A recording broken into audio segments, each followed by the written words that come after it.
غریبوں کے شوق ہے، اسی لیے کسی نے منظر دیتے ہوئے آپ حضرات مسلسل ذکر حسین میں مصروف ہے. خدا سب کی اس ذکر کو قبول فرمائے، آپ کی عبادت قبول ہو. امام حسین علیہ السلام اپنے ذکر کو اس بارگاہ میں قبولیت عطا فرمائے. مگر ایک جملہ کہوں گا، ذرا سوچو، اپنے ذہنوں کو کربلا لے کر جاؤ اور یہ دیکھو کہ جب ایک بیوی قافلہ سالار بنی ہے تو اس نے یہ شام کا سامنا کیسے کیا ہوگا. یہ شاعر کہتا ہے کہ خیام جل گئے جس وقت رات ہوتی ہے، یتیم جاگتے ہیں کائنات سوتی ہے. اللہ اکبر. جزاکم اجرکم الذین. عزادارو، جب یہ شام اہل بیت پر وارد ہوئی تو آپ تصور نہیں کر سکتے کہ قیام حسینی کے قریب آنے کے بعد بھی سر سعد معلوم نے کیا جملہ کہا. علامہ ابو القاسم اپنی کتاب میں تحریر فرماتے ہیں کہ وہ کہنے لگا کہ سب کے سب باہر نکل آؤ، ہمیں آپ کو قیدی بنانا ہے. لفظ قیدی سنا علی کی شیر دل بیٹھی زینب آگے بڑھ گئی اور کہنے لگی، اے عمر سعد، تیرا دل نہیں بھرا کہ تو نے میرے ماجائے کو ذبح کر ڈالا؟ کیا تیرے دل نہیں بھرا کہ تو نے ہم شبیہ پیغمبر کے کلیجے پر برچی کا پھل لگوا دیا؟ کیا اس سے بھی تیرا پورا نہیں پڑا کہ میرا 6 مہینے کا بچہ مقتل میں پانی مانگتا رہا اور اسے کوئی پانی دینے والا نہیں تھا؟ زینب، میں کچھ نہیں سننا چاہتا، تمام بیویوں کو لے کے خیمے سے باہر آ جاؤ. جناب زینب کہتی ہیں ہم اپنے اختیار سے خیمے سے باہر نہیں آئیں گے. اس ملعون نے خیمے جلانے کا حکم دیا. اب آپ سمجھ نہیں سکتے، اس جنگل میں بیٹھ کر، اس زمین پر رہ کر ذرا تصور کرو کہ جب رات میں خیام حسینی جلے ہوں گے، یتیم بچے کہاں کہاں چلے گئے ہوں گے. جناب سید سجاد کے پاس جناب زینب آگے بڑھ کے کہتی ہیں، اے بیٹا، تم امام وقت ہو، بتاؤ اس وقت زینب کیا کرے؟ کہو بھی اماں، بیویوں سے کہو خیمے سے باہر چلی جائیں، اس لیے کہ جان کا بچانا واجب ہے. کا سر پہ تو ردائے نہیں ہے، ظالم لوٹ چکے ہیں، کا بالوں کا پردہ بنائیں اور خیمے سے باہر چلی آئیں. جانتے ہیں مدینے میں امام سید سجاد سے کسی نے پوچھا تھا، مولا آخر وہ کون سا لمحہ ہے جہاں آپ کو زیادہ اذیت پہنچی ہو؟ وہ کربلا کے میدان میں کون سا مصائب ہے؟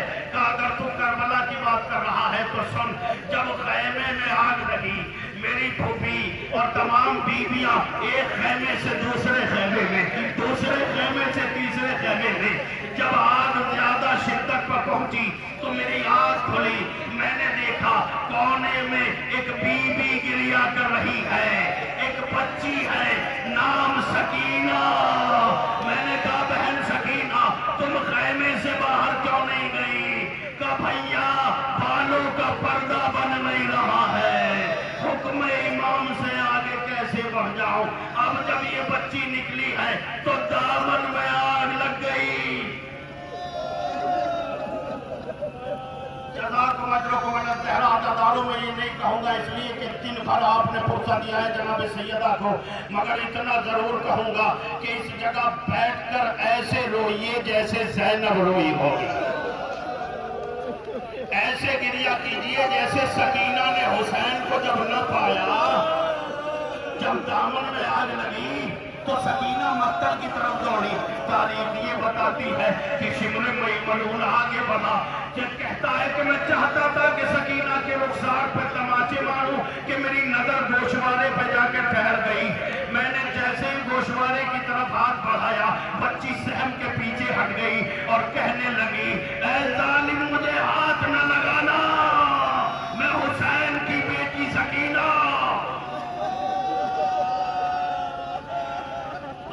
اتنے پہ بھی طالب کہتا ہے کہ میں نہ مانا، میں نے گوشواروں کو پکڑا.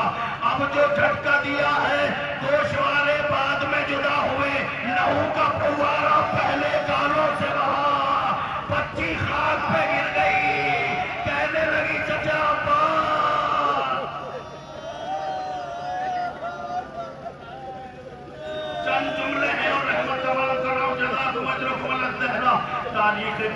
کا یہ واحد منظر تھا، ایک اکیلی خاتون۔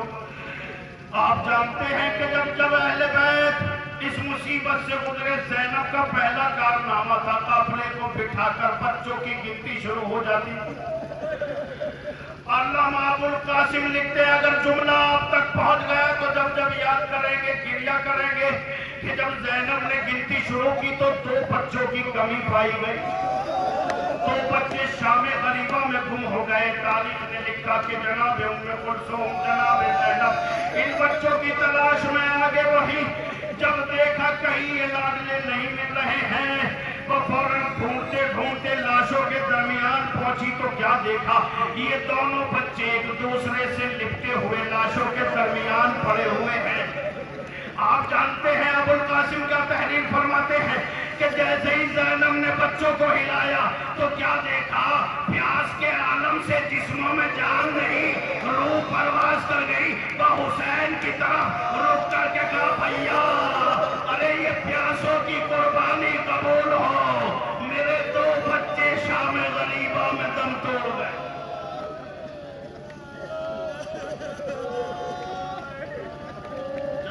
لقمان الزہرا خدا تمہیں کوئی دم نہ دے سوائے تمہیں آنے محمد۔ سننا چاہو گے دادا اور بچن جملے رحمت تمام کر رہا ہوں، یہ غریبوں کی شام ہے، یاسیروں کی شام ہے۔ سید سجاد سے کسی نے پوچھا مولا کربلا کے وقت کتنا بڑا صدمہ ہوا ہوگا جب بابا شہید ہوئے؟ کہ یقیناً یہ مصیبت کا وقت تھا، نو کے نیزہ پر میں نے بابا کا سر دیکھا، مگر یہ اتنی بڑی مصیبت نہیں تھی جہاں میرے خون کے آنسو نکلتے۔ یہ مصیبت تو وہ تھی جب خیمے جل رہے تھے اور ظالم چادریں چھین رہے تھے تو ہر بی بی کا عالم یہ تھا کہ ظالم اپنی طرف کھینچتا تھا، بیویاں اپنی طرف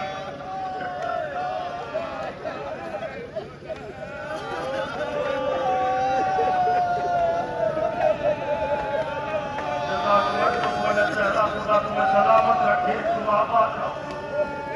حسین کا گھر اجڑ گیا، تاریخ نے لکھا، آخری جملے ہیں، آخری روایت پڑھ رہا ہوں، آخری روایت پڑھ رہا ہوں، آپ محسوس نہیں کر سکتے کہ جو صدمہ جناب امام زین العابدین نے اٹھایا ہے وہ کتنا سخت صدمہ ہے۔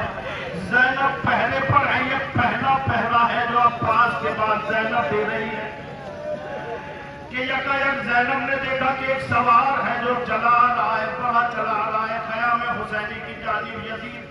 یتیم بچے تھک تھک کر بلک بلک کر ابھی سوئے ہوئے تھے کہ زینب علی کی شیر دل بیٹی آگے بڑھ گئی اور کہنے لگی ہے بھائی میں نہیں جانتی کہ تو کون ہے، مگر اگر تو لوٹنے آیا ہے تو اتنا سن لے کہ اہل بیت پہلے ہی لٹ چکے ہیں، اب یتیموں کے پاس کچھ نہیں ہے، یہ ابھی تھک کے سوئے ہیں، صبح کے اجالے میں جو کچھ ہوگا وہ ہم تجھے دے دیں گے۔